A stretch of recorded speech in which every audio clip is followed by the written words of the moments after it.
The United Nations High Commissioner for Refugees reports that there were 16.7 million refugees globally by the end of 2013. Half of these refugees were children under the age of 18, the highest figures in 10 years. Australia receives a proportionally small number of asylum seekers when compared with other countries.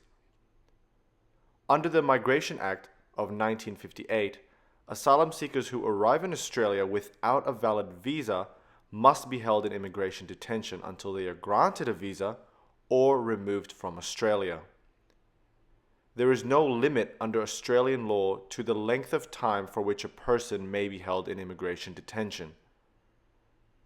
As of the 2014 report, over 100 babies have been born in detention, with no life experience outside the confines of the detention centers.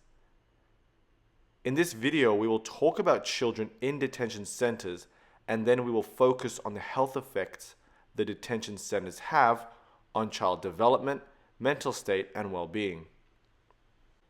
The information for this video was obtained from 2014 report by the Australian Human Rights Commission. The majority of children in detention centers travel to Australia by boat without a visa. The children come from many countries, mainly from Iran, Sri Lanka, Vietnam, and stateless. Stateless are predominantly of Rohingya ethnic origin. When looking at the reasons for why these children come to Australia, their answers mainly are fear for life, persecution by the government, religious persecution, stateless, war, and for a better life in Australia. The approximate age of the children in detention are mainly between 5 to 12. In 2013, Australia saw the highest number of asylum seekers arriving to Australia, this including children. It has decreased significantly in 2014.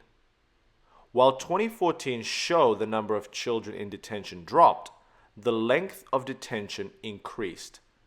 Reasons for a decrease in detention number is due to children being placed on bridging visas, community detention, and detainment in Nauru.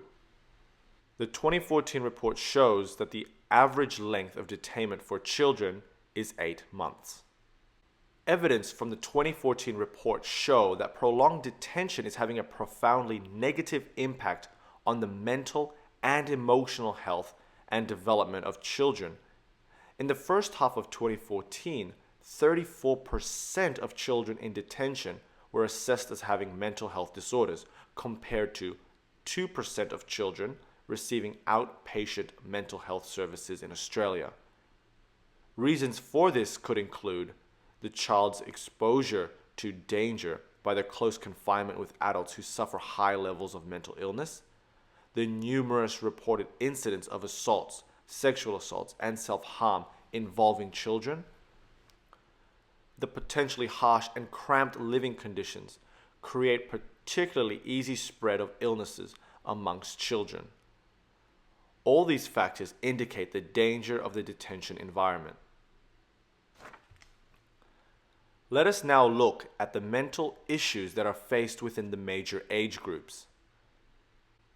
Let us begin with babies.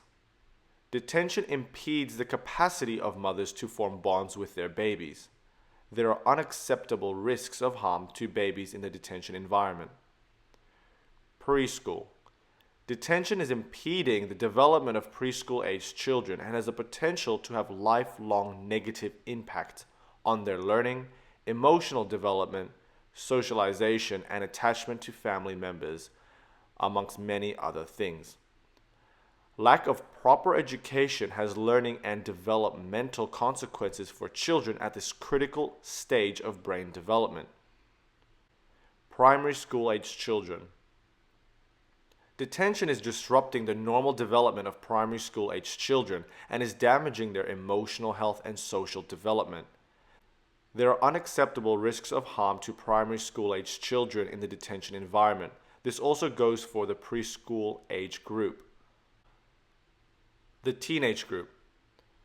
Detention puts teenagers at high risk of mental illness, emotional distress, and self-harming behavior.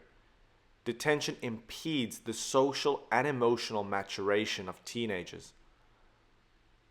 While children show noticeable improvements in social and emotional well-being once released from detention, significant numbers of children experience negative and ongoing emotional impacts after prolonged detention.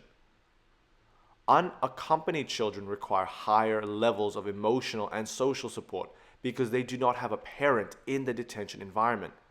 Detention is not a place where these children can develop the resiliences that they will need for adult life. In conclusion, prolonged detention is having profoundly negative impacts on the mental and emotional health and development of children. The numerous reported incidents of assaults, sexual assaults, and self-harm involving children indicate the danger of the detention environment. It is no place for a growing child.